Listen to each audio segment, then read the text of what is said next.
आचारांग सूत्र के प्रथम स्कंद में चौथे अध्ययन के तीसरे उद्देश्यक में 147वें सूत्र की चर्चा कल की थी।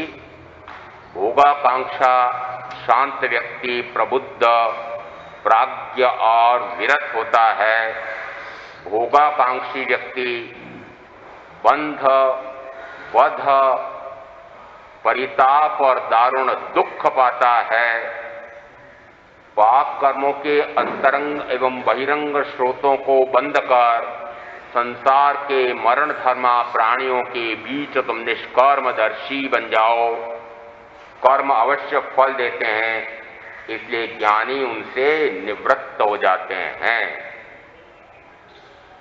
ऐसा कह करके जो ज्ञानी अणगार उनसे निवृत्त हो जाते हैं, ऐसा कथन करके इस अध्ययन को पूरा करके 5वें लोकसार अध्ययन में पहले उद्देश्यक में 147वें सूत्र में सप्रयोजन या निष्प्रयोजन मनुष्य जिन जिन जीवों की विराधना करता है वह उन्हीं जीव निकायों में बारंबार जन्म लेकर के दुखी होता है।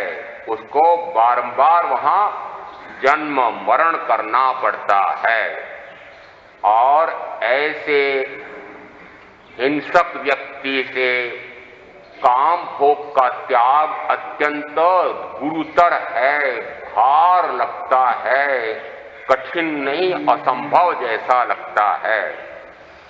और जो ऐसा व्यक्ति है वह मृत्यु की पकड़ में है और अमृत से दूर है। 3 भाग में है यह सूत्र। पहले भाग में आया है कि सप्रयोजन या निष्प्रयोजन जिन जिन जीवों की विराधना करते हैं। यहाँ जीवों की विराधना के संदर्भ में इस सूत्र के प्रथम अध्ययन में 5 उद्देश्यक आए हैं। पृथ्वी, पानी, अग्नि, वायु, वनस्पति, काय, स्थावर काय के जीवों के एक एक के बारे में वर्णन करके और फिर ये 10 जीवों का वर्णन करके विस्तार से बताया कि इन जीवों को भी उसी प्रकार की वेदना होती है जिस प्रकार की हे मनुष्यों तुम्हें होती है। चाहे इनकी इंद्रियां अविकसित हैं परंतु वेदनानुभूति तो उतनी ही होती है। अभिव्यक्ति इंद्रियों की कमी से सीमित है। इतने विस्तार से उसका विवेचन करने के बाद फिर से यहाँ ये सूत्र क्यों आया है? इसलिए कि इस लोकसार अध्ययन में कारण क्या है कि वह विरत नहीं हो पाता है, तो उसमें मूलतः कारण है उसकी कामना, वासना, तृष्णा, इच्छा, आकांक्षा, महत्वाकांक्षा और इन सारों को एक शब्द में कहें कि काम हो। ये बारंबार काम भोग की बात महाराज क्यों कहते रहते हैं? सूत्रों में भी तो बारंबार काम भोग के बारे में आया है। यहाँ पूर्व के सूत्र में भी इसी प्रकार से और फिर इस सूत्र में पुनः इसी प्रकार से आ गया। यहाँ वह हिंसा क्यों करता है? तो पहले कहा कि वह प्रयोजन भूत हिंसा करता है। प्रयोजन से क्या अर्थ? सूत्र कृतांग सूत्र में 13 प्रकार की क्रियाओं का वर्णन किया है। 13वीं क्रिया तो इसमें इरियापथिक क्रिया है जो 13वें गुणस्थानवर्ती केवल ज्ञानी को लगती है, जिसमें एक समय में कर्म का बंध, दूसरे समय में उदय और तीसरे समय में उसकी निर्जरा क्षय हो जाता है क्योंकि कषाय निशेष हो गए हैं। इसलिए क्रिया होते हुए भी कर्म का बंध नहीं वत है। उसको छोड़कर शेष 12 क्रियाओं में पूर्व में विवेचन आया था। इसका प्रथम 2 आई हैं। एक अर्थ दंड क्रिया, अर्थ दंड प्रत्ययिक क्रिया, दूसरा दिया अनर्थ दंड प्रत्ययिक क्रिया। यहाँ अर्थ दंड प्रत्यय क्या होता है कि मुझे कारण है कारण क्या है कि मुझे अपने शरीर की रक्षा करनी है, परिवारियों के शरीर की या धन की, वैभव की, प्रतिष्ठा की मुझे रक्षा करनी है। ऐसे ही कारण पहले ही अध्ययन में 8 कारण दे रखे हैं कि इन 8 कारणों से मनुष्य हिंसा करता है। अन्य अन्य कई प्रकार से कहा कि कितने ही ऐसे कारण इस मनुष्य ने निर्मित कर रखे हैं कि उसे लगता है कि वह इस प्रकार से जीवों की हिंसा करता है। और यहाँ दुख विपाक सूत्र में, उसके साथ साथ प्रश्न व्याकरण सूत्र में जिस समय हिंसा की व्याख्या करते हैं उस समय न जाने कितने, कहते हैं 30 कारण गिनाए हैं कि हिंसा के कितने रूप हो सकते हैं, प्रश्न व्याकरण सूत्र में दिए। तो यहाँ पर कितने ही प्रकार से हम हिंसा करते हैं और उसमें हम बड़ी आसानी से कहते हैं कि यह तो बहुत आवश्यक है, यह हिंसा है ही नहीं, तो वह हिंसा करते हुए भी हिंसा नहीं मानता है। क्यों? यह तो मेरे लिए आवश्यक है और आवश्यक क्रिया नहीं करूं तो क्या मर जाऊं? इसलिए वह उसको अनिवार्य मान लेता है, अटालनीय मान लेता है, असंभव है ऐसा कह करके वह मानता है कि यह तो हो ही नहीं सकता, यह हिंसा है ही नहीं, यह पाप है ही नहीं, ऐसे कहने वाले हैं। इस कारण से यहाँ पर सप्रयोजन शब्द आया है और वहां अनर्थ दंड प्रत्येक शब्द आया है सूत्र कृतांग सूत्र के दूसरे स्कंद में, दूसरे अध्ययन में। तो यहाँ पर प्रयोजन भूत आप कहेंगे मेरे व्यापार, व्यवसाय, उद्योग, धंधा है। एक गांव में चातुर्मास काल में ही एक व्यापारी ने पूछा कि मेरे अनाज का व्यापार है और अनाज को पहले खरीद करके गोदाम में भरना पड़ा और जब भाव ऊंचे आ जाते हैं तब बेचते हैं और बरसात के समय उसमें थोड़ी सी सीलन लगती है और जीवों की उत्पत्ति होती है। फिर उन्होंने स्वयं ने वर्णन किया कि जिस समय मैंने वो अनाज तोला और उसके बाद देखा कि उसमें कोठे में भी और उसमें छानते समय भी कितने ही जीव, कहो कि असंख्य जीव उसमें जन्म ले चुके थे। तो मुझे पूछा कि महाराज क्या यह हिंसा है? क्या कहे महाराज? कैसे है हिंसा? क्या मर जाऊं क्या? व्यापार करूं नहीं क्या? रोटी कमाऊं नहीं क्या? फिर परिवार वालों को मर जाने दूं क्या? लो इतने प्रश्न तो मेरे से खड़े कर दिए और मैं कहूं कि नहीं मत करो ऐसा, तो मत करो तो फिर क्या करूं? कोई भी कार्य, आगे और बोलते हैं महाराज, कोई भी कार्य करूंगा तो हिंसा तो होगी ही। कोई भी कार्य, यदि आजीविकोपार्जन का कोई भी कार्य, कभी कभी मैं ऐसा कहा करता था कि मेरे न्यूनतम हिंसा है, शिक्षक के कार्य में क्या हिंसा है? फिर भी हिंसा तो है। इसलिए यहाँ कहा जाता है कि ये सारी हिंसा, चाहे भाइयों के संदर्भ में कहो और बहनों के संदर्भ में तो और बड़ी बड़ी बातें हैं।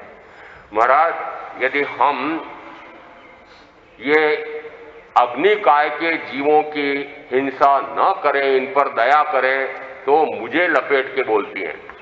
किसको? मुझे लपेट के, अपनी बात नहीं कहती है। महाराज आपका आहार कैसे मिलेगा? मैंने कहा मेरे आहार की चिंता करके आप अग्निकाय का आरंभ समारंभ क्यों करते हो? अरे आप तो अग्निकाय का आरंभ समारंभ छोड़ दो और मेरी रोटी की चिंता बस करो। परंतु देखो बहाने, तो यहाँ ये मैं कैसे इन स्थावर कायों के जीवों की हिंसा से बच सकती हूं, तो आप सबने अपने अपने बहाने घड़ रखे हैं। बहाने क्यों बोलते महाराज?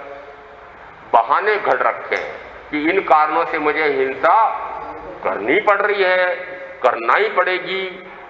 तो यहाँ यदि उस जीव से पूछो, किस जीव से, कि जिसकी हिंसा, जिसको आप दुख दे रहे हैं, आप कहोगे नहीं तुम्हारी हिंसा तो मुझे करनी पड़ रही है, तो क्या वो दुखी नहीं होगा?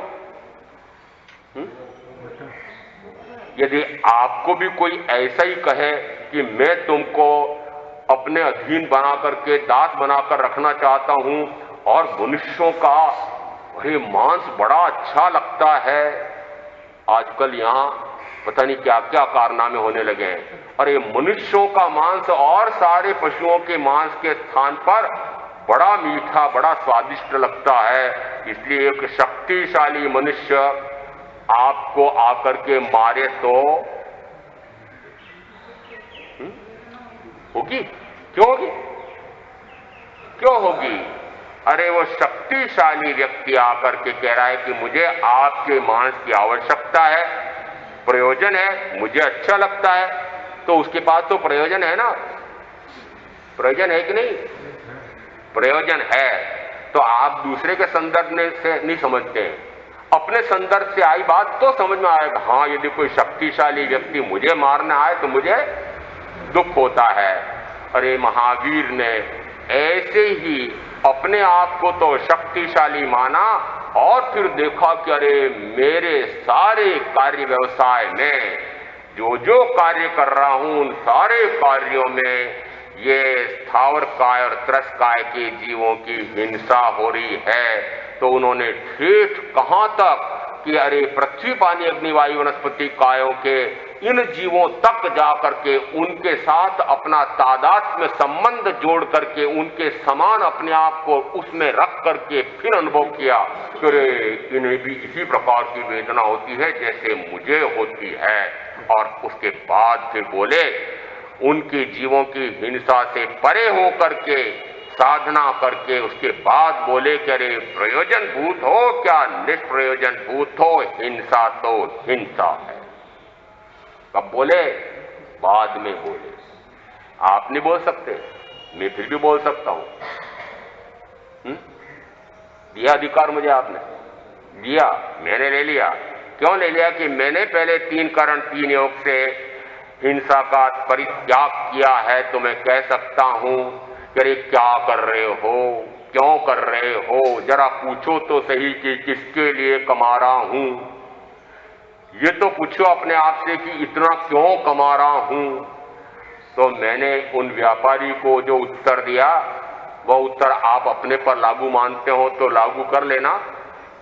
एक नवयुवक ने और पूछ लिया, मैंने बहुत उसको निर्देश दे रखा है कि जिस समय वाहन चलाए उस समय इतना ध्यान रखना कि किसी जीव की हिंसा ना हो जाए।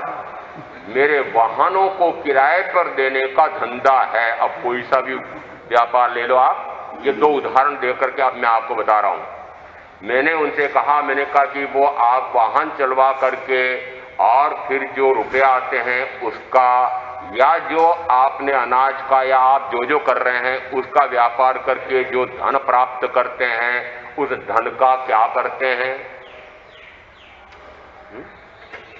बोलते क्यों नहीं? अरे उस धन का क्या करते हो? हाँ, उस धन का 5 इंद्रियों के भोगों में प्रयोग करके मजा लेते हो। तो आपने वो उन जीवों को दुखी करके, धन कमा करके, अपनी इंद्रियों का पोषण करके मजा लिया है, तो क्या पाप नहीं है? कैसे बच सकते हैं? इसलिए कहा कि यहां सप्रयोजन हो या निष्प्रयोजन हो। यहां सूत्र कृतांग सूत्र में वृत्तिकार ने दोनों का अनर्थ दंड प्रत्येक क्रिया के संदर्भ में कहा कि जैसे ये परम अधम देव उन नेरियों को अकारण ही दुखी करते हैं, उनको दूसरे जीवों को दुखी करके मजा आता है, ऐसा करके वे उनको दुखी करते हैं, ऐसे ही मनुष्य भी दूसरे जीवों को अकारण ही दुख देते हैं। वहां वृत्तिकार कहते हैं कि एक सकारण है और एक निष्कारण है, अनर्थ दंड कर रहा है। तो उन्होंने कह दिया कि अनर्थ दंड में पाप अधिक है, मूल सूत्र में अंतर नहीं है। ये वृत्तिकार की परिभाषा है। मैं इसलिए कह रहा हूं कि वृत्तिकार अपने मन से कैसे परिभाषा कर सकते हैं। वो जीव को तो पूछो कि अर्थ है आपको कि अनर्थ है, ये वो नहीं देखना चाहता है। वो तो देख रहा है कि उसको दुख हो रहा है। आप प्रयोजन से कर रहे हैं कि बिना प्रयोजन से कर रहे हैं, उससे उसको क्या मतलब। इसलिए कहते हैं कि यहां पर चाहे सप्रयोजन हो चाहे निष्प्रयोजन हो, यदि दूसरे जीवों की हिंसा कर रहे हैं तो यहां पर दूसरे जीवों में से किन किन की हिंसा कर रहे हैं? अब यहां पर जिन जिन जीवों की हिंसा कर रहे हैं उन्हीं उन्हीं जीव निकायों में बार बार जन्मना मरना पड़ेगा। यहां इनको बता देते हैं कि यदि कोठी बनाने में पृथ्वी काय के जीवों की हिंसा की और अपकाय के जीवों की हिंसा की, सही काय की जीवों की और अब फिर उस कोठी का मजा लेते हैं क्या?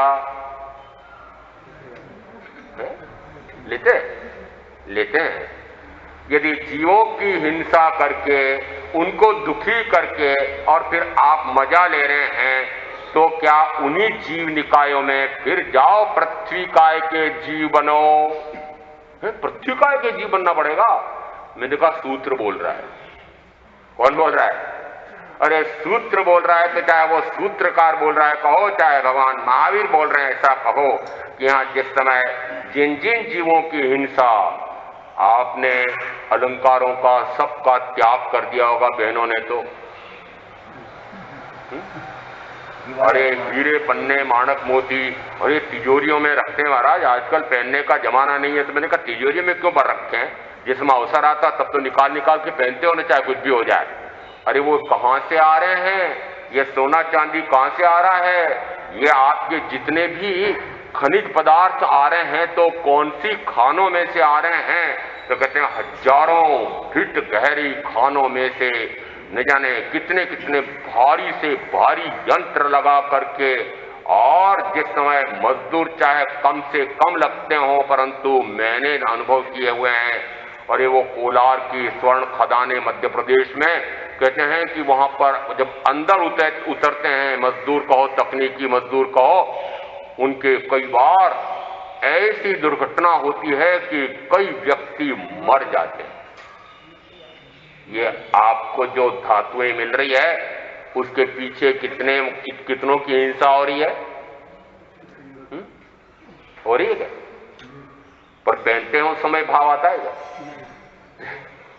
जिस समय पहनते हैं जब भाव आता है क्या? जिस समय उस धन का उपयोग करते हैं उस समय भान आता है क्या कि अरे इतने जीवों की हिंसा करके इस वस्तु का मैं भोग कर रहा हूं, ऐसा भाव आता है क्या?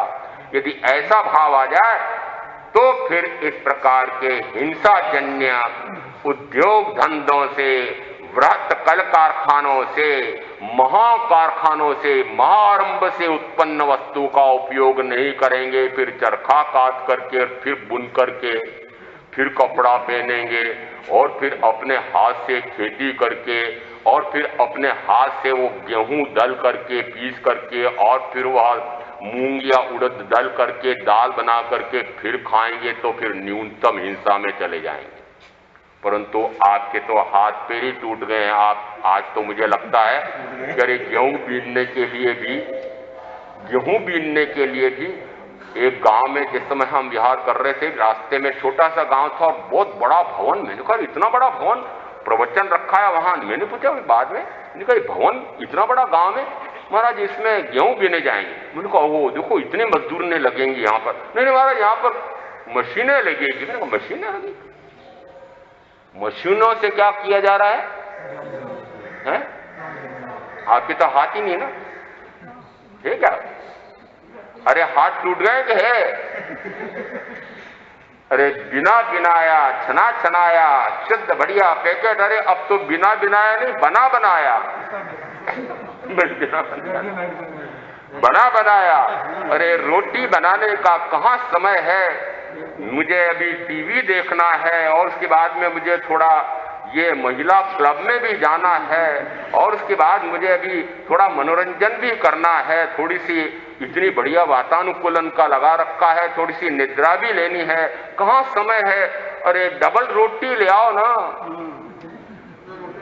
डबल रोटी क्या, मुझे तो पता नहीं कितने बता देते हैं कि महाराज ये ले लो और ये ले लो और ये ले लो। मैंने कहा कि ये सड़ा हुआ मैदा आप खाओ और पेट सड़ाओ, आंतें सड़ाओ, आपकी साधना आप जानो। मैंने कहा मैं तो साधक आत्म साधक हूं और आप भोगी हो। कौन? यदि आप न जाने कैसे कैसे रद्दी सद्दी सड़े गले खाना चाहो तो मैं क्या कर सकता हूं, परंतु मैं कहता हूं कि मुझे तो नहीं खाना। महाराज आजकल तो अब ये उदाहरण कभी कभी यहां के यहां आ जाते, देना नहीं चाहिए, परंतु मैंने कहा कि ये क्या, ये बोले इसमें तो हमने ये बेसन का पूड़ा है, तो मैंने कहा कि इसके ऊपर क्या दिखाई दे रहा है? बोले ऊपर तो आजकल तो बना बनाया कारखाने में आता है, कारखाने में आता है। तो मैंने कहा ये पूड़ा बना है, उसके ऊपर वो चिपका दिया, मुझे तो पता नहीं लगा। मैंने कहा पूड़ा तो ले सकता हूं मैं, उसके साथ में वो चिपका हुआ भी आ गया तो पलटना पड़ गया। महाराज को दोष लग गया, इसलिए कि मुझे तो बेकरी के वस्तु के पहले, दीक्षा के पहले ही पता नहीं कितने वर्षों से बाजार के बने हुए कोई भी खाद्य पदार्थ का खाना नहीं पीना नहीं। आपने क्या कर रखा है? सब खोल रखा है। हाँ, सब खोल रखे हैं। पता है आपको कि वो जिस समय कल कारखाने में चीजें बनती है कितने जीवों की हिंसा होती है। प्रत्यक्ष अनुभव करके देखे हुए हैं कि जिस समय एक हलवाई जलेबी बना रहा है या और मिठाइयां बना रहा है और उसकी चाशनी बच गई है, रात में रख दी और उसके बाद उसमें कोई बड़े जीव भी और उसके बाद में मक्खी मच्छर थोड़े खुले रह जाएं तो वो पड़ जाएं। मैंने प्रत्यक्ष अपनी आंखों से देखा हुआ है। वो अपना झाड़ा लिया और यूं किया और फट से फेंका और रखा आंच पे और हाथ के लिए बढ़िया गुलाब जामुन जलेबी और न जाने क्या क्या तल करके, आहा क्या मजा आ रहा है, दूध जलेबी खाओ और मजा करो। अरे क्या क्या कर रहे हो, पता नहीं कितने जीवों की हिंसा विराधना करके इस रत्नेंद्रिय लालीबाई को संतुष्ट करने के कार्य कर रहे हो और फिर कहते हो कि मैं भगवान महावीर का आराधक हूँ। गुलाब जामुन का जलेबी का लोगों के मुंह पानी आ गया, वो मुंह पानी आ गया। अरे परीक्षा यही है कि सामयिक कर रखी है और इंद्रिय विषयों के विजेता बनने जा रहे हैं। और यहाँ आया है कि अरे हिंसा इसलिए कर रहे हो कि काम भोग से प्रेरित हो रहे हो और ऐसी हिंसा मत करो। ये सुनते समय भी यदि वही याद आ रहा है तो मैं तो परीक्षा ले रहा हूं ना आपकी, कि आपको परीक्षा में उत्तीर्ण होने का अवसर दे रहे हैं कि अरे ऐसा होते हुए भी भाव ना आए। अरे हमारे यहाँ तो भगवान ऋषभदेव के बारे में वर्णन आता है कि हे ऋषभदेव परमात्मा तीर्थंकर, आपके सामने यदि अप्सराएं भी आ जाएं तो आपको वे रिझा नहीं सकती, क्योंकि यदि मेरू पर्वत को कोई ऐसा झंझावात आ जाए तो जैसे हिला नहीं सकता वैसे ही आप नहीं हिल सकते। तो ये महामंत्री जी को कि बाकी सारे क्यों हिल गए हो? अरे क्यों नहीं अडोल रकम पर रहते हो कि अप्सरा भी आ जाए तब भी मैं लेस मात्र भी विचलित न हूं। अरे बढ़िया से बढ़िया रसीला भोजन आ जाए तब भी मैं क्यों मेरे लाल टपके और लाल किसके टपके पता है? लो लाल किसके टपकती है? आपने कभी देखा कि नहीं देखा? आप भोजन कर रहे हैं और बगीचे में आसपास यदि इस प्रकार से वो कुत्ता आ जाता है तो आपको भोजन करते हुए देखता है और उसकी जबान बाहर निकलती है और उसके लार टपकती है। यदि आपके भी भोजन का वर्णन सुन करके लार टपकती है तो मैं क्या कहूं, क्या कहूं? इसलिए कहते हैं ये तो विनोद इन्होंने बुलाया नहीं, तुम्हारा कराया इन्होंने, सुनना पड़ेगी इनको, मैं क्या करूं? ये किसको कहें? और लोगों नाम लो तो फिर बड़ी गड़बड़ पड़ती है, तो प्रधान और महामंत्री पटक दो सब माफ समझ जाते हैं इसे। तो यहाँ जिस समय इस प्रकार से हम क्यों नहीं सोचते हैं कि जो बना बनाया खाद्य पदार्थ है वो हमारी आंखों के पीछे बना है, उसने कितना विवेक रखा होगा, पानी छाना होगा, क्या उसमें मैदा जिस समय मैंने देखा हुआ है प्रत्यक्ष, और ये 10-10, 20-20 किलो मैदा एक साथ डाल करके जब भोजन बन रहा होता है तो उसमें कितने बारीक से बारीक वो जीव लटे, पता रखता है आपको? हाँ, घर पे तो बड़ा ध्यान रखते हैं, परंतु सारे पदार्थ आप घर पे बना रहे हैं क्या? हाँ, न जाने कितने बाजार से। आजकल तो कुछ लोग ऐसे कहते हैं कि आजकल रसोई घर गायब हो गया है। यद्यपि आपका रसोई घर तो बना रखा होगा, पर रसोई घर नहीं रहा है, वह तो बाजार के बने हुए वस्तुओं का ठिकाना हो गया है, सारी बनी बनाई। अरे शीघ्र तैयार भोजन ले आओ, और फिर इतना धन कमा रखा है, अरे इतनी बढ़िया कार ले रखी है, ये किस काम की, और हम ये 7 ही दिन तक पिसते रहेंगे क्या? आज का भोजन कहां पर?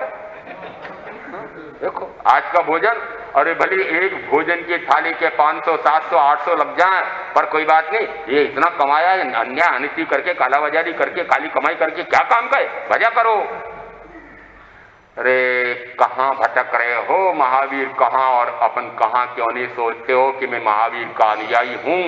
अरे महावीर को देखो तो इतनी उग्र तपस्या और रूखा सूखा भोजन, और बातें तो बड़ी सुनते हैं और बड़ा स्वाध्याय करते हैं, और फिर यदि उसी प्रकार से इन इंद्रिय विषयों के भोगों के पीछे हम इतने जीवों की हिंसा कर रहे हैं, तो फिर ये सारा सुनना और सारा स्वाध्याय करना, और ये सब कहां गया? कुछ नहीं कहा, कुछ नहीं किया। वो सुनना ही नहीं हुआ, वो पढ़ना ही नहीं हुआ। अरे वो सार्थक तब होगा कि जब जैसा सुना है वैसा हमारे जीवन व्यवहार में उतरता चला जाए। इसलिए कहते हैं कि स्वप्रयोजन हो चाहे निष्प्रयोजन हो, यदि आपने उन जीवों की विराधना की है तो उन्हीं जीव निकायों में, और शब्द बड़े विचित्र आए हुए हैं, बार बार जन्मना मरना पड़ेगा, बार बार उन्हीं जीव निकायों में जन्मना मरना पड़ेगा। सावधान हो जाओ, सूत्रकार नहीं महावीर बोल रहे हैं। और मुझे ऐसा अनुभव आता है कि यदि उन जीवों को मैंने दुखी किया है तो उसके कारण से जो कर्म का बंध होता है, वह कर्म का बंध बार बार जन्म मरण में ले जाता है। इसलिए यह सूत्र सत्य है। दूसरा इसमें आया कि ऐसा व्यक्ति जो हिंसक व्यक्ति है, वह क्या कहता है कि मुझे ये काम भोग छोड़ना दुरूह लगता है, गुरुतर लगता है। शब्द यहां मूल में दिया गुरु, बड़ा भारी लगता है, नहीं छूटते हैं। आपका उदाहरण तो बड़ा अटपटा लगता है, इसलिए सूत्र का उदाहरण दे देते हैं। जिस समय वे चित्त मुनि समझाने जाते हैं पूर्व के भाई संयमी को, वर्तमान के ब्रह्मदत्त चक्रवर्ती को, अरे इन भोगों से विरत हो जाओ, मैं भी इसी प्रकार से सर्वव्यापी संयम लेकर के आनंद में, आत्मानंद में लीन हूं। मोक्षगामी हो गए थे चित्त मुनि, और उनको समझाया कि अरे इन भोगों से विरत हो। क्या उत्तर है? किसका उत्तर है वो? अरे भरत, वो ब्रह्मदत्त चक्रवर्ती का उत्तर है क्या? हम सब है? लो, अरे वो आप सबका भी उत्तर ऐसे ही निकल रहा है कि नहीं छूट रहा है, नहीं छूट रहा है। नहीं, इच्छा तो है महाराज। मुझे महामंत्री जी एक दिन आए थे, 5-7-10 भाई, सारे प्रमुख, महाराज ये प्रवचन सुनते सुनते इतने वर्ष भी हो गए हमको, और अब के तो ऐसा लग रहा है कि हम दीक्षा। मैंने कहा अरे आज ये 11 व्यक्ति एक साथ कार्यकारिणी के आए हैं, और ये आज ये 11 और 11 के साथ 4400, ये 4411 एक साथ दीक्षा लेने वाले कब हुए थे?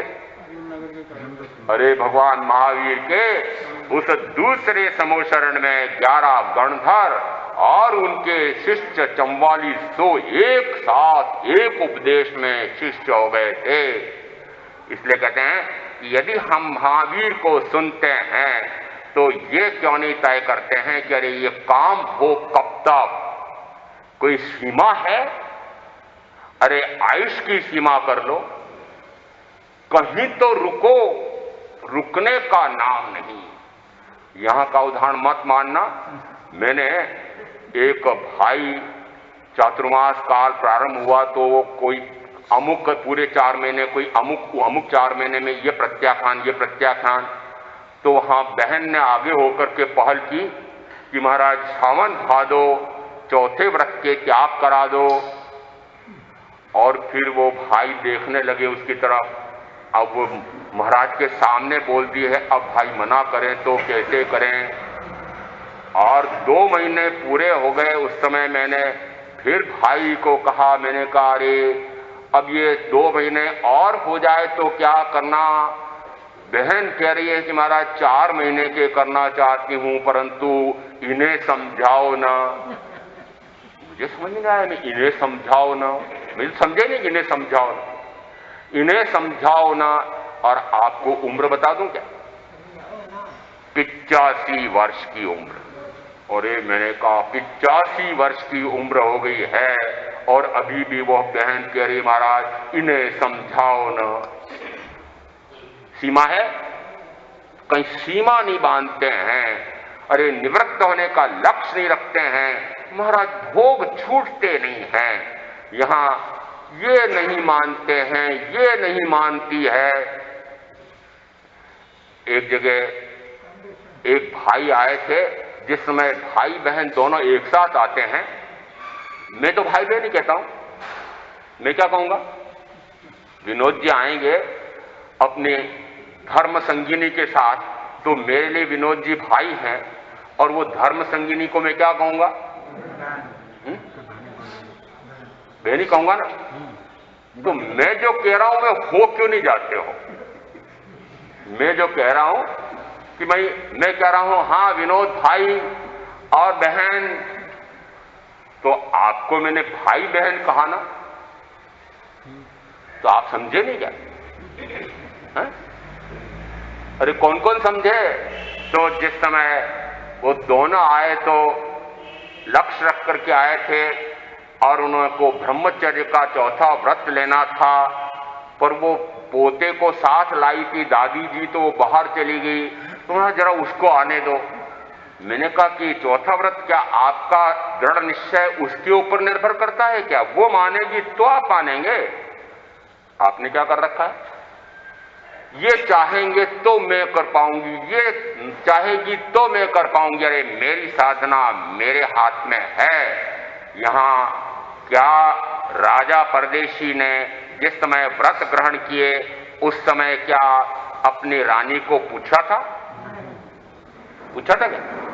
जिस समय आनंद श्रावक ने व्रत ग्रहण किए उस समय ब्रह्मचर्य की सीमा भी की थी, और राजा परदेशी ने जिस समय ब्रह्मचर्य की सीमा की थी उन्होंने तो ब्रह्मचर्य ले लिया था, तो क्या उन्होंने अपनी रानी को पूछा था?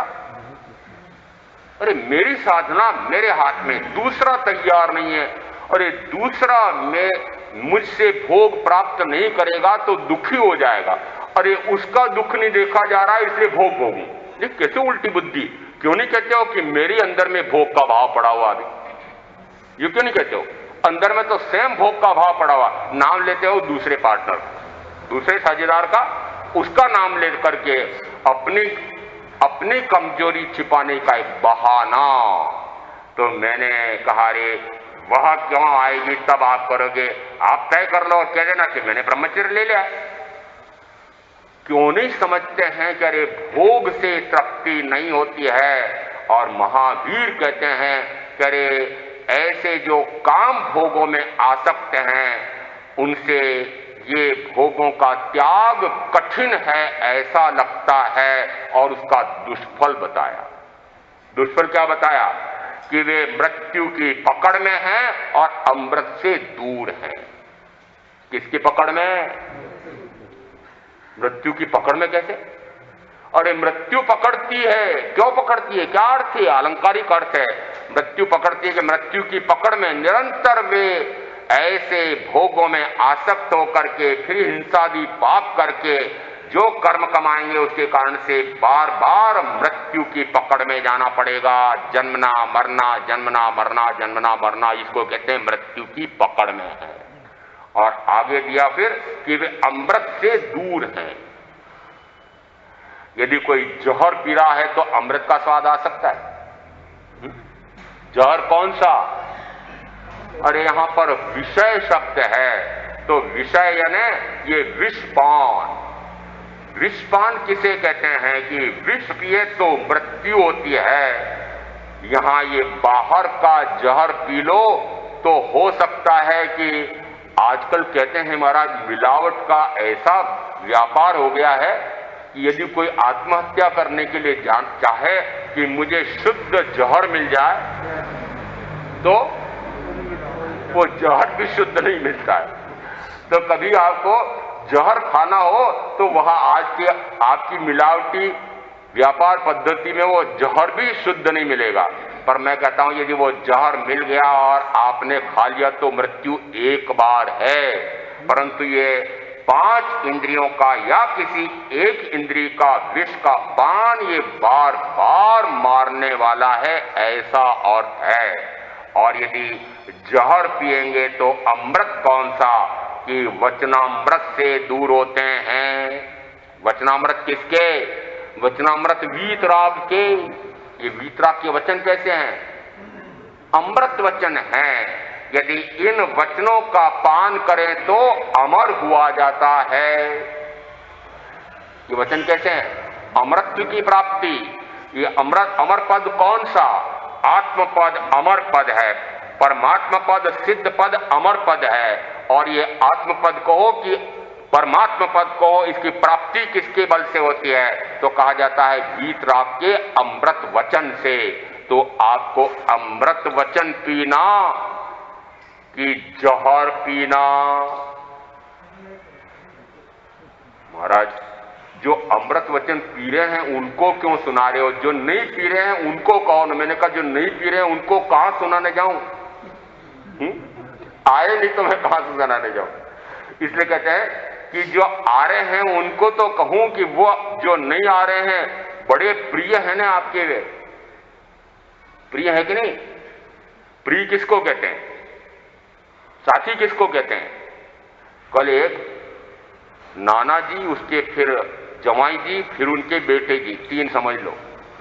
और जिस समय बेटी जी को मैं कुछ बात बता रहा था, मैंने कहा अरे अभी तुमने जितनी शिक्षा प्राप्त की है वो सारी शिक्षा तो भोगों की है, शरीर की है, पुद्गल की है, धनार्जन की है। मैंने कहा अरे शरीर की पढ़ाई करके ये अनित्य शरीर, अशुचि से उत्पन्न अशुचिमय, ऐसे शरीर की पढ़ाई कर करके ये जरूर हो सकता है कि धन खूब मिलेगा, यश खूब मिलेगा।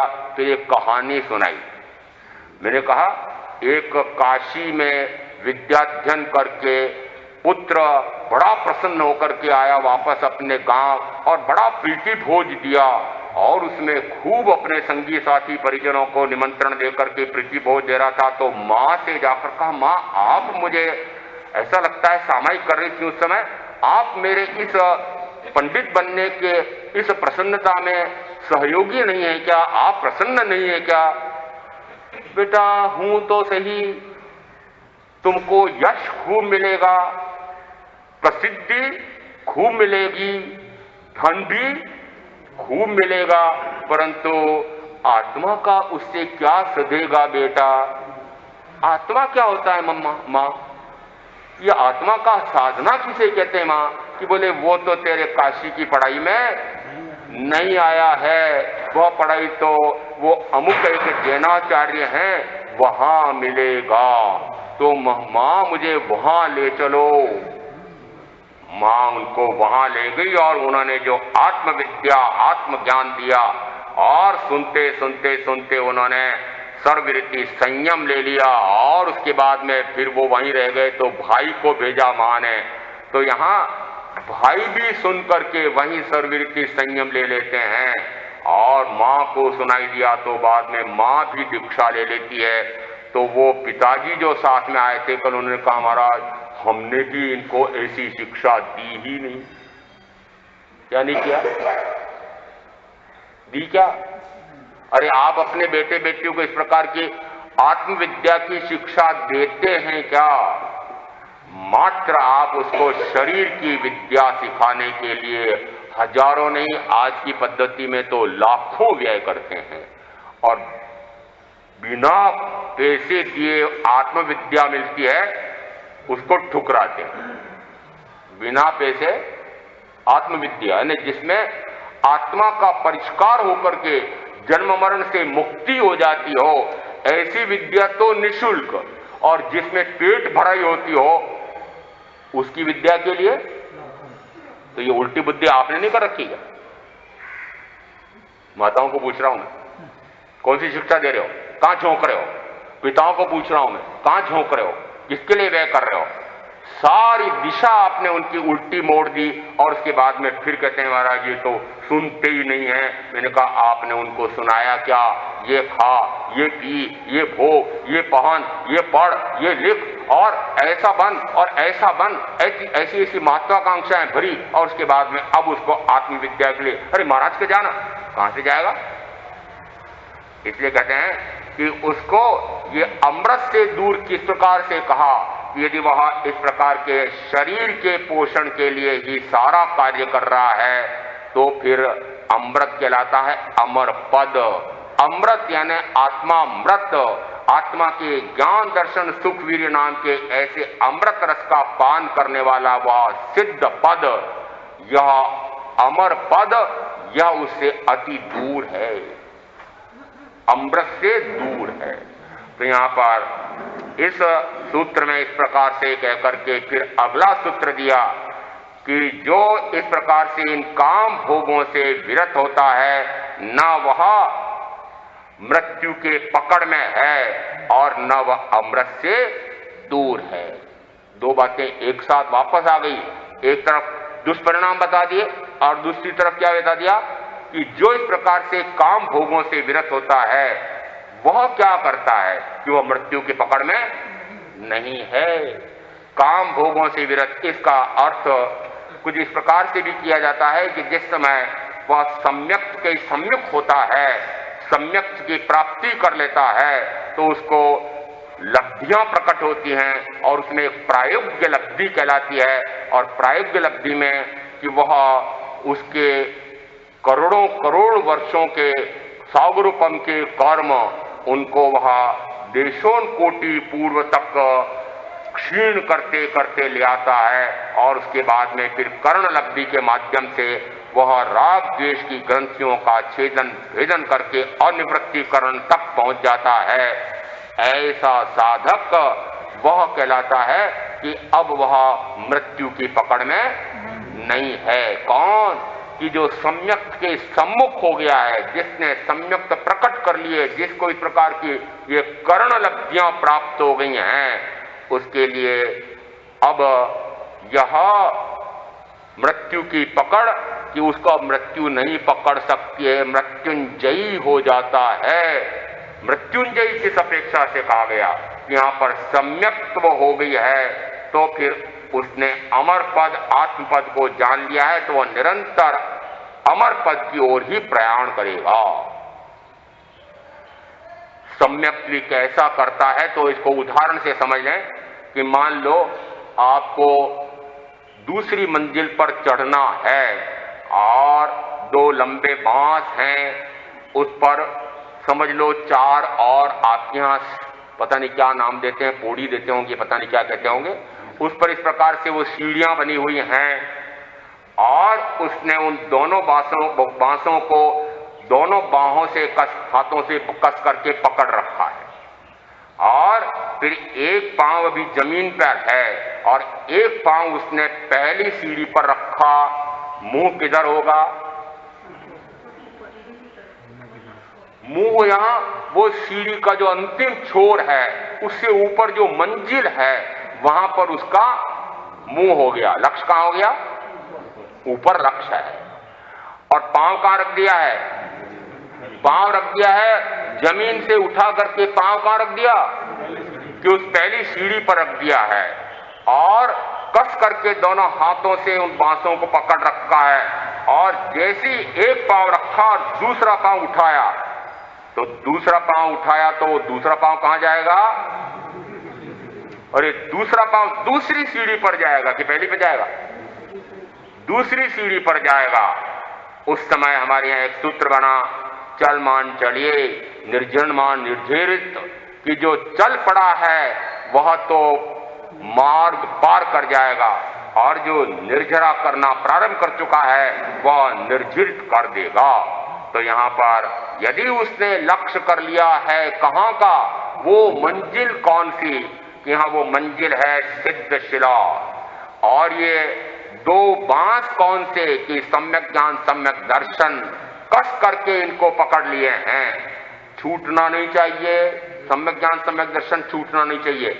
आपका उदाहरण में आपको ध्यान रखना, यदि वह पांव को ऊपर उठाए, यदि एक हाथ छूट जाए तो गिर पड़ेगा। इसलिए कहते हैं कि वो दोनों हाथों से बांस को भी पकड़ के रखता है कस करके, और फिर पैर को जमाता हुआ एकदम से बढ़ता जाता है ऊपर। तो यहां पर ये 10 सीढ़ियां, चौथे गुणस्थान से 14वें गुणस्थान तक की समझ लो कि 10 सीढ़ियां है, और ऊपर लक्ष्य है। तो यहां पर वह क्या मंजिल को प्राप्त नहीं कर लेगा? क्या वह उस परम पद को प्राप्त नहीं कर लेगा? क्या वह मृत्यु के पकड़ में है? क्या अब उसके लिए अमृत दूर है? अरे जिस समय उसने एक पांव रखा है तो तुरंत दूसरा पांव ऊपर उठेगा कि नहीं? अब आप बताओ कि आपका उठा क्या? पहली सीढ़ी पर पांव रख दिया था, फिर अटके रह गए कि दूसरा पांव आगे बढ़ा? दूसरा पांव आगे नहीं बढ़ता है, वो एक पांव आगे बढ़ गया और दूसरा, अरे दूसरा बढ़ गया तो फिर आगे नहीं बढ़ता है। समझ रहे? अरे एक पांव तो ऊपर रख दिया, चौथे गुणस्थान पर आ गए, एक पांव और हिम्मत करके और ऊपर रख दिया और वहीं छिटक गए, वहीं अटक गए। कौन कौन है? सभी? अरे अटक गए क्या? बस अटके के बटके। अरे चलने वाला तो निरंतर प्रगति करता है, रुकने वाला तो यदि पानी रुक जाता है तो सड़ जाता है, और जो अविरल बहता है वह शुद्ध रहता है। तो आप रुक कैसे गए साधना में? साधना रुकती है क्या? अरे साधना तो निरंतर प्रवाहमान होती है, निरंतर आगे बढ़ती है, तो कहा जाता है साधना। तो यहां पर निरंतर आप आगे बढ़ रहे हैं क्या? और क्या आपने ऐसा लक्ष्य रख रखा है कि मैं तो इसी भाव में, अरे एक भाव करके मोक्ष में चला जाऊं, इस प्रकार की साधना का लक्ष्य लेकर के आगे बढ़ रहा हूं, तब तो समझो मैं साधक हुआ हूं। तो यहां उसके बाद में फिर उसके लिए अमृत दूर नहीं है। एक सीढ़ी पर और फिर दूसरी सीढ़ी पर, और फिर करते करते वो 7वें, और फिर एक अंतर्मूर्त में ठेठ 13वें, और फिर एक अंतर्मूर्त आयुष काल का अंतिम, और 14वां, और एक समय में सिद्धशिला। इसलिए कहते हैं कि जो काम भोगों से विरत होता है वह न मृत्यु की पकड़ में है और न उससे अमृत अब दूर है। इसी सूत्र में 148 में वापस आ गया, यहां जीवन अस्थिर है। अब ये अस्थिर क्यों जोड़ा इसके साथ में? ये जो अभी मैंने कहा ना अटक गए, अरे अभी कहा ना अटक गए, तो अटक गए इसलिए वापस कहा कि अरे अटक क्यों गए हो? दूसरी सीढ़ी पर तो पांव रख दिया, 5वें गुण स्थान पर तो आ गए और अटक गए। चल रहा हूं महाराज, सत्य प्रकाश जी जैसे बहुत सारे हैं ना महाराज, चल रहे हैं, आगे बढ़ रहे हैं, आगे बढ़ रहे हैं। तो उनके लिए समझो, सबके लिए समझो, आया है अरे जीवन कुछ नोक के ऊपर आए हुए जल बिंदु के समान अस्थिर है, और जरा सा हवा का झोंका आया कि न जाने कब वह बिंदु गिर जाता है। ऐसा यह जीवन है। कुछ नोक लटकते ओस बिंदु कुछ देर ठहरते, जो उस पर जो मानव जीवन नश्वर है, गौतम प्रमाद क्षण का मत कर।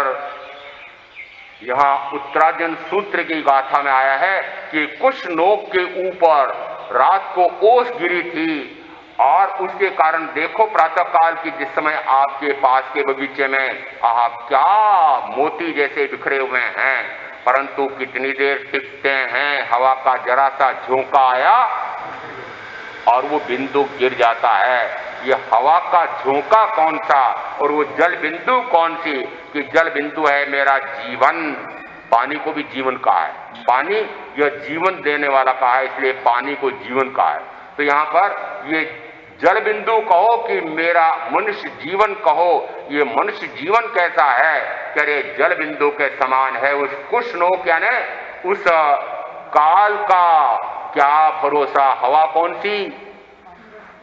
ये काल, और ये काल का एक झटका आया कि ये जीवन बिंदु न जाने कब गिर जाएगा। फिर कब आगे बढ़ेंगे? इसलिए कहा कि ऐसे इस अस्थिर जीवन में, ऐसे क्षणभंगुर जीवन में क्यों नहीं सजग होते हैं? बुज्जा किम न बुज्जई संबोई खलु बेच्चादुल्ला नो हूणमंती रातियो ना सुलभम पुनराविजीव्यम। सूत्र में उन 98 पुत्रों को भगवान ऋषभ देव ने जो उपदेश दिया उसमें आया कि रे समझते क्यों नहीं हो, समझो संबोधि अत्यंत दुर्लभ है, परलोक में वह नहीं मिलेगी और अभी इसको प्राप्त कर लो, क्योंकि जो बीती हुई रातें हैं वे वापस लौटती नहीं है। जो जीवन मिला है वापस मिलने वाला नहीं है। जो मिला है उसका भरपूर उपयोग कर लो। भविष्य का क्या भरोसा, काल का और कल का भरोसा मत करो। काल का किसका भरोसा, किसके भरोसे करके बैठे हैं? काल का भरोसा। और जो काल का भरोसा करके, कल का भरोसा करके बैठे हैं, उसके लिए फिर सूत्र कृतांग में एक सूत्र आया है, औक्षयम चेव अभुज्यमाणे ममाति से साहसकारी मंदे अहो ये रातों परितप्तमाणे अट्टे सुमुड़े अजरा मरब्बा।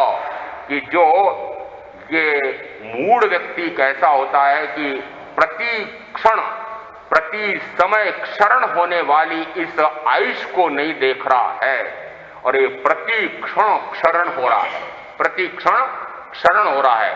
और आगे और कहूं कि प्रत्येक पल में मेरे तो मरण हो रहा है। कौन सा मरण हो रहा है? अरे एक अपेक्षा से कहा जाता है कि एक पल बीत गया तो वो एक पल मेरा मर गया। हमको लगता है कि वो 100 वर्ष पूरे होंगे तब मृत्यु होगी। अरे एक एक पल में मृत्यु हो रही है एक अपेक्षा से। और दूसरी अपेक्षा से कि जितना जितना रागादि भाव कर रहे हैं, तो जो रागादि भाव कर रहे हैं, अरे वह मरण है।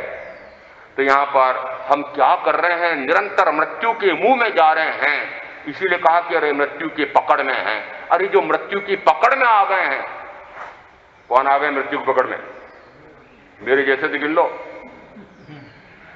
जिस समय आप कभी श्मशान में जाते हो और पूछें कि क्यों ये दिवंगत की आयु कितनी थी, और कोई कहे 55, 60, 65, 70, 80, तो सुनने वाला क्या सोचता है? हाँ ठीक है, हाँ ठीक है। दुख होता है क्या? अरे ठीक है, 55, 60 का हो गया ना, 70 का हो गया ना, मर गया, ठीक है, मर गया है, आती है। तो यहां पर जो ये इस प्रकार से 55, 60 वाले हैं, वो तो सोच लो कि जिस समय आपका वो देहावसान हो गया, उस समय लोग कहेंगे हाँ कितने वर्ष के थे? अरे 60 के हो गए थे, ये 72 के हो गए थे। हाँ ठीक है, ठीक है, गए होंगे। तो यहां पर जो इस प्रकार से आयुष का क्षरण निरंतर हो रहा है, क्यों नहीं समझते हैं? यदि आयुष के क्षरण को आपने नहीं देखा तो कहा अबुद्धमाने, वह बुद्धू है कि अरे आयुष का निरंतर क्षरण हो रहा है, इसको देख नहीं रहा है, एक एक पल मेरा बीता जा रहा है, ये नहीं देख रहे हैं। और एक एक पल बीतते बीतते ये सारी आयुष पूरी हो जाती है, और उस समय जब ये काल आकर खड़ा हो जाता है, ओहो सारा समय निकल गया, मुझे तो पता ही नहीं लगा मैं कहाँ काम भोग में, कहाँ परिवार में, कहाँ धन वैभव में, ये काम निपटा लूं, ये काम निपटा लूं, ये कर लूं और फिर करूंगा। कल मैं एक जगह मंगल पाठ देने गया था, तो वहां महाराज थोड़ा हाथ परस लें, तो मुझे पूछा महाराज ये मेहंदी लगी हुई है, उसका संगट्टा तो नहीं होता है? मेहंदी? मैंने देखा हाथ में तो कोई मेहंदी नहीं, फिर ऊपर ध्यान गया मेरा। मैंने कहा अरे ये काल आपको सूचना दे रहा था, आपने इस काल को धोखा देने का काम। किसको धोखा दे रहे हो? किसको धोखा दे रहे हो? अरे काल को धोखा दे रहे हो, अपने आप को धोखा दे रहे हैं। अरे क्यों नहीं समझते हैं कि आयुष का एक एक क्षण बीतते सारी आयुष इस प्रकार से बीत जाती है, और समय अंतिम समय में पछताना पड़ता है। इसलिए कहा यहां कैसा व्यक्ति है कि अरे ये सोचता ही नहीं, निरंतर न जाने कितने आरंभ में समारंभ में और ऐसे आक्रामक और ऐसा प्रहारक होकर के और न जाने कैसे कैसे हिंसा, झूठ, चोरी, छल, प्रपंच, कपट, मायाचारी, न जाने कैसे कैसे हिंसाजन्य कार्यों में, पापकारी प्रवृत्तियों में, सावध्यकारी प्रवृत्तियों में लगा रहता है। ऐसा पहले दिया औक्षयम अबुज्यमाणे, औक्षयम चेव अबुज्यमाणे ममाति से साहसकारी मंदे, यानी न जाने कैसे दुस्साहसी कार्य कर करके वो क्या कर रहा है। अहो ये रातों परितप्त माने अट्टे सुमुड़े अजरा मरवा, कि रात दिन वह परितप्त रहता है। और ऐसा यह मूढ़ व्यक्ति, पता नहीं किसके लिखा मुझे नहीं मालूम, ऐसा यह मूढ़ व्यक्ति ऐसा समझता है कि मैं तो अमर होकर के आया हूं। अट्टे सुमुड़े अजरा मरब्बा, कि मैं तो जैसे अमर होकर आया हूं, ऐसे ये सारे संसार के प्रवृत्तियों में लगे हुए उनको संबोधित करके महावीर कहते हैं कि अरे कहां लगे हुए हो, एक एक क्षण बीता चला जा रहा है, इसका भरपूर उपयोग कर लो। और भरपूर उपयोग किसमें कि आत्मार्थ साधना